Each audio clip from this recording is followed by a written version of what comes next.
নমস্কার, জ্যোতিষ দর্পণ অনুষ্ঠানে আপনাদেরকে জানাই আরও একবার স্বাগত। সেই সঙ্গে স্বাগত জানাবো আমাদের জ্যোতিষগুরু ডক্টর সঞ্জয় শাস্ত্রী মহাশয়কে। জ্যোতিষগুরুকে অনেক অনেক স্বাগত আমাদের এই স্টুডিওতে আসার জন্য। আর জ্যোতিষগুরুর প্রোগ্রাম মানেই আমরা যেটা প্রথমেই জানি, সাপ্তাহিক রাশিফল নিয়ে আমরা আলোচনা করব। অর্থাৎ 12টা রাশির জাতক জাতিকাদের সারা সপ্তাহ কেমন যাবে সেই বিষয় নিয়ে বিস্তারিত জানবো জ্যোতিষগুরুর কাছ থেকে। আজ জানবো আমরা 18ই মে থেকে 24শে মে পর্যন্ত এই সময়টা কেমন যাবে। প্রথমেই আসি রাশিচক্রের প্রথম রাশি মেষ রাশির কথায়।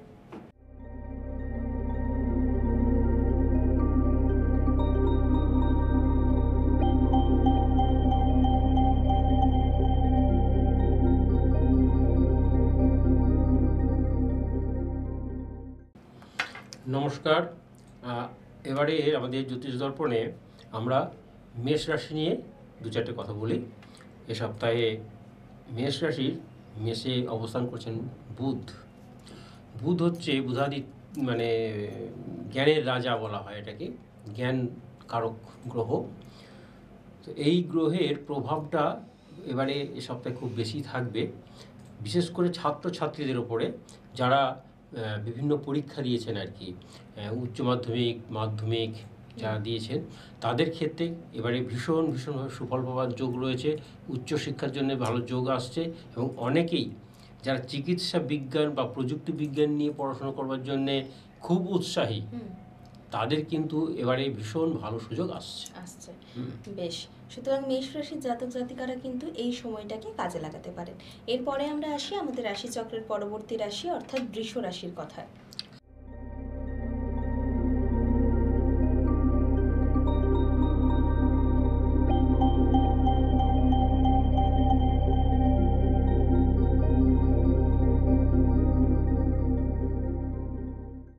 বৃষ রাশির জাতক এবং জাতিকা উভয়ের ক্ষেত্রেই বলছি, ভীষণ ভালো সময় যাচ্ছে।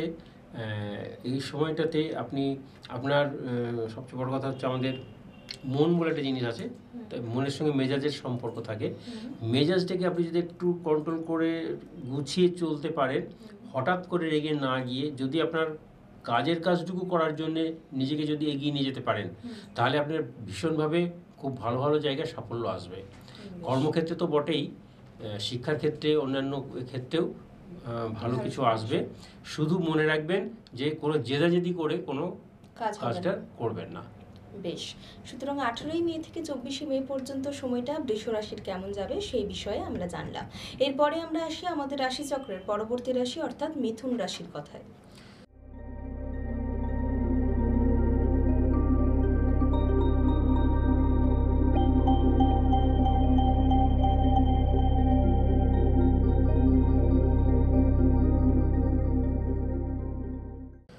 মিথুন রাশির জাতক এবং জাতিকা উভয়ের ক্ষেত্রেই বলবো যে প্রত্যেকের ক্ষেত্রেই এবারে আর্থিক দিকটা ভীষণভাবে ভালো আসছে। কারণ ব্যবসায়িক যে দিক, সেই ব্যবসায়িক দিকে জাতক এবং জাতিকারা যদি কোনো পয়সা ইনভেস্ট করে থাকেন, অর্থাৎ অর্থ ইনভেস্ট করে থাকেন, বিশেষ করে শেয়ার মার্কেট এরকম জায়গায় যারা পয়সা ইনভেস্ট করছেন, তারা কিন্তু সুফল পাবেন। আর চাকরি বাকরির ক্ষেত্রেও যারা রয়েছেন তাদের প্রত্যেকেই খুব ভালো রেজাল্ট আসবে। বেশ, মিথুন রাশিরও জাতক জাতিকাদের এই সময়টা বেশ ভালো যাচ্ছে। এরপরে আমরা আসি আমাদের রাশিচক্রের পরবর্তী রাশি অর্থাৎ কর্কট রাশির কথায়।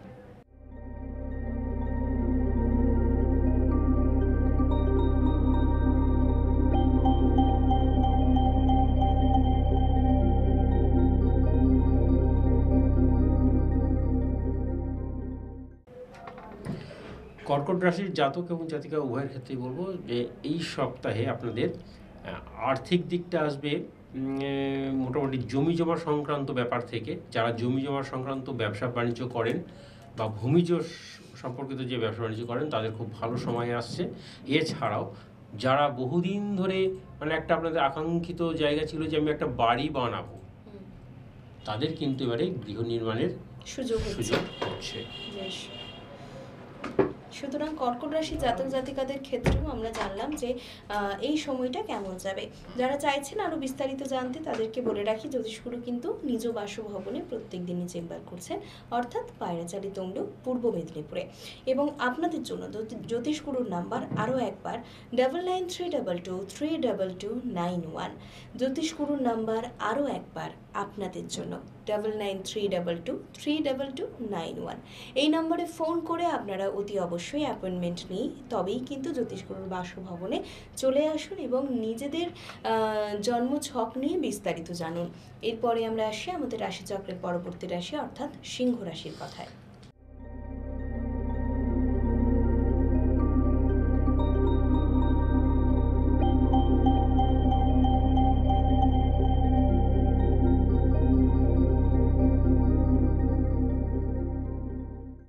সিংহ রাশির জাতক এবং জাতিকা উভয়ের ক্ষেত্রেই বলছি যে এই সপ্তাহে যারা বিভিন্ন ক্ষেত্রে রয়েছেন, বিভিন্ন অর্গানাইজেশনের ক্ষেত্রে রয়েছেন, রাজনৈতিক ক্ষেত্রে রয়েছেন, তাদের কিন্তু খুব ভালো সময় যাচ্ছে। তাদের কিন্তু পদোন্নতি হওয়ার সম্ভাবনা খুব বেশি। যারা চাকুরি করছেন, বিশেষ করে রাজকর্মচারী হিসেবে যাদেরকে বলা যেতে পারে, তাদের কিন্তু প্রমোশন হওয়ার ভীষণভাবে সুযোগ রয়েছে। বাহ, সুতরাং সিংহ রাশি জাতক জাতিকাদের জন্য কিন্তু এই সময়টা বেশ ভালো যাচ্ছে। এরপরে আমরা আসি আমাদের রাশিচক্রের পরবর্তী রাশি অর্থাৎ কন্যা রাশির কথায়।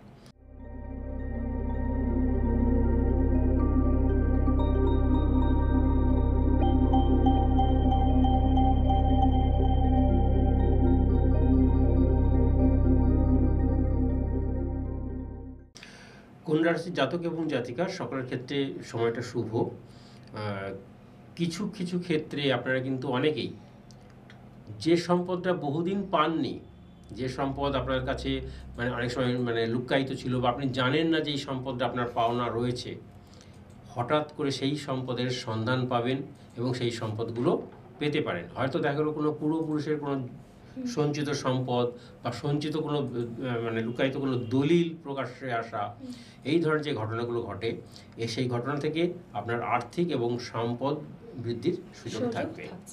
বা সুতরাং কন্যা রাশির জাতক জাতিকাদের জন্য কিন্তু এই 18ই মে থেকে 24শে মে পর্যন্ত সময়টা বেশ ভালো যাচ্ছে। এরপরে আমরা আসি আমাদের রাশিচক্রের পরবর্তী রাশি অর্থাৎ তুলা রাশির কথায়।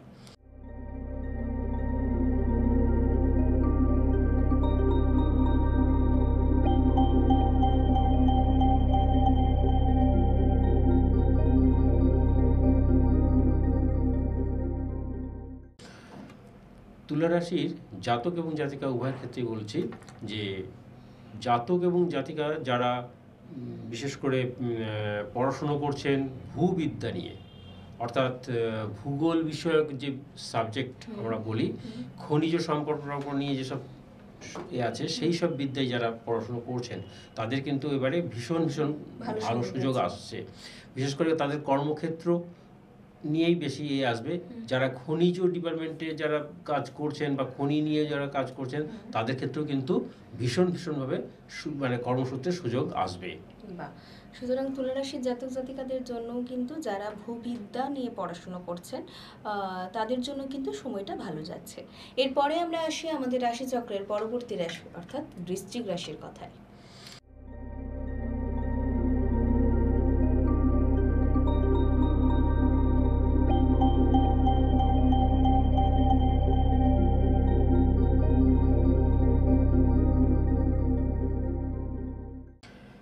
বৃশ্চিক রাশির জাতক এবং জাতিকা উভয়ের ক্ষেত্রে বলছি যে বয়স্ক পিতামাতা বা ঠাকুমা ঠাকুরদা যদি থাকেন বা দাদু দিদা থাকেন, সেক্ষেত্রে তাদের প্রতি একটু সতর্ক হবেন এবং যত্নবান হবেন এবং অন্যান্য ক্ষেত্রে চিকিৎসা ক্ষেত্র যেন কোনো গাফিলতি না হয় সেদিকটা একটু খেয়াল রাখবেন।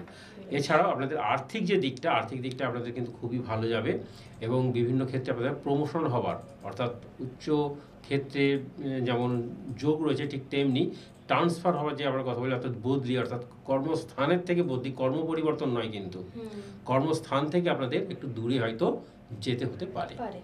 বাহ, সুতরাং বৃশ্চিক রাশির জাতক জাতিকাদের জন্য কিন্তু 18ই মে থেকে 24শে মে পর্যন্ত সময়টা বেশ ভালো যাচ্ছে। যারা চাইছেন যে জ্যোতিষগুরুর সঙ্গে সরাসরি যোগাযোগ করতে, তাদেরকে বলি নিচে তো জ্যোতিষগুরুর নাম্বার যাচ্ছেই, তা সত্ত্বেও আপনাদের জন্য আরও একবার জ্যোতিষগুরুর নাম্বার 9932232291 এই নাম্বারে ফোন করে জ্যোতিষগুরুর কাছ থেকে অ্যাপয়েন্টমেন্ট নিয়ে তবেই কিন্তু ওনার বাসভবনে চলে আসুন, যাতে নিজেদের জন্মছক নিয়ে আরও বিস্তারিত আপনারা আলোচনা করতে পারেন। জ্যোতিষগুরু নিজের বাসভবনে পায়রাচালি তমলুক পূর্ব মেদিনীপুরে প্রতিনিয়ত কিন্তু চেম্বার করছেন। এরপরে আমরা আসি রাশিচক্রের পরবর্তী রাশি অর্থাৎ ধনু রাশির কথায়।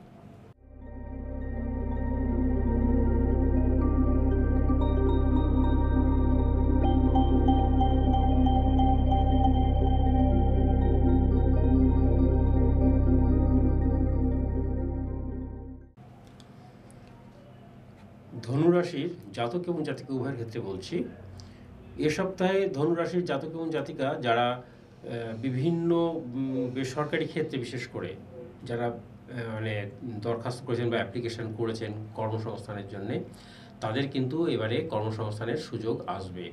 বিশেষ করে আপনারা যারা ইলেকট্রনিক্স বা ওই ধরনের জিনিসের সঙ্গে যুক্ত আছেন, বা ওই এখনকার দিনে যেটা আমরা বলি ওই ট্যাপটপের যেসব কাজকর্ম, যে অনেক যেসব কাজকর্ম আছে এই প্রযুক্তির যে কাজকর্মগুলো আছে, তারা যারা এসব শিখেছেন কম্পিউটার ইঞ্জিনিয়ারিং, তাদের কিন্তু ভীষণভাবে কাজের সুযোগ আসছে এবং মধ্য ভারত এবং পশ্চিম ভারতের দিকে এই কাজের জন্যে আপনারা কিন্তু যেতে পারেন এবং আপনাদের কাজের সুযোগটা ভীষণভাবে। সুতরাং ধনুরাশির জাতক জাতিকারা শুনলেন যে আপনাদের এই সময়টা কেমন যাবে। এরপরে আমরা আসি আমাদের রাশিচক্রের পরবর্তী রাশি অর্থাৎ মকর রাশির কথায়।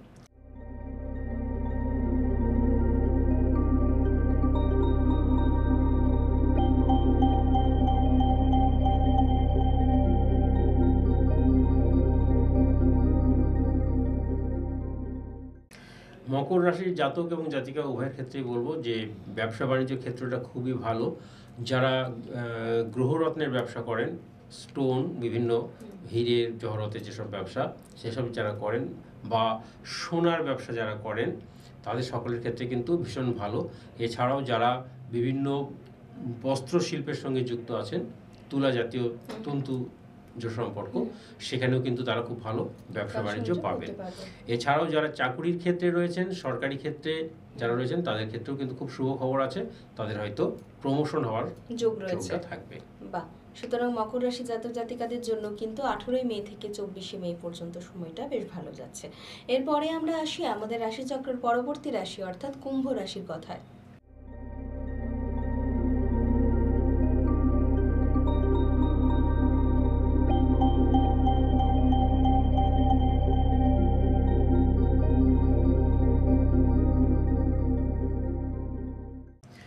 কুম্ভ রাশির জাতক জাতিকা ও সকলের ক্ষেত্রে বলছি যে যে কোনো ব্যাপারে, বিশেষ করে সন্তানের ব্যাপারে খুব বেশি সন্দিহান হবেন না। সন্তানকে নিয়ে আরও বেশি খোলামেলা চিন্তাভাবনা নেবেন এবং সন্তানের যেটা ভালো হবে তার সঙ্গে সেইভাবে আলোচনা করা দরকার। অর্থাৎ আপনার যে মত, সেটা সবসময় সন্তানের উপরে চাপিয়ে দেবেন না। আর অন্যান্য ক্ষেত্রগুলো আপনার খুবই ভালো, আর্থিক ক্ষেত্রেও তো খুবই ভালো। যদি গৃহ নির্মাণের কোনো প্রকল্প থেকে থাকে বা সংকল্প নিয়ে থাকেন, তাহলে সেই গৃহ প্রকল্প কিন্তু আপনার শুভ হবে এবং আপনি আপনার নতুন গৃহ বাসভবন তৈরির জন্য কিন্তু যে সময়টা আপনি বেছে নিয়েছেন ভালোই এটা হবে। বাহ, সুতরাং কুম্ভ রাশির জাতক জাতিকাদের জন্য কিন্তু সময়টা বেশ ভালো। এরপরে আমরা আসি আমাদের রাশিচক্রের একেবারে শেষ রাশি অর্থাৎ মীন রাশির কথায়।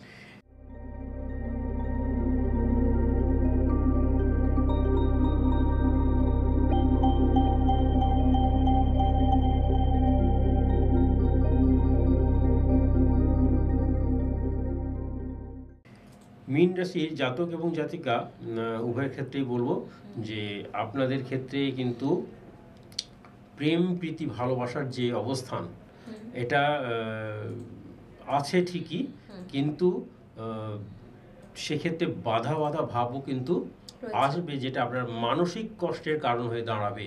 তো এইসব ক্ষেত্রে আপনাদের আমি একটা কথাই বলি যে খুব বুঝে পা ফেলবেন, অর্থাৎ এমন কিছু আবেগে করে ফেলবেন না যেটা পরবর্তী সময়ে আপনাদের হয়তো মানসিক কষ্ট বা ক্ষতি হয়ে যেতে পারে। অতএব আমার মতে যদি বিবাহ সংক্রান্ত কোনো ব্যাপার হয়ে থাকে বা প্রেমজ সেরকম গভীর সম্পর্ক হয়ে থাকে, তাহলে আপনার অভিভাবিকাকে সেই সম্পর্কটা আপনারা জানিয়ে দিতে পারেন, তাহলে সেটা আপনার পক্ষে মঙ্গলই হবে।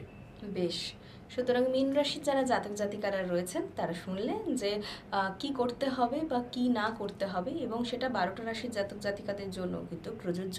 এছাড়াও যারা চাইছেন যে জ্যোতিষগুরুর সঙ্গে একেবারেই সরাসরি যোগাযোগ করবেন, তাদের জন্য তো নিচে নাম্বার যাচ্ছেই, তা সত্ত্বেও আরও একবার নাম্বার আপনাদের জন্য 9932232291।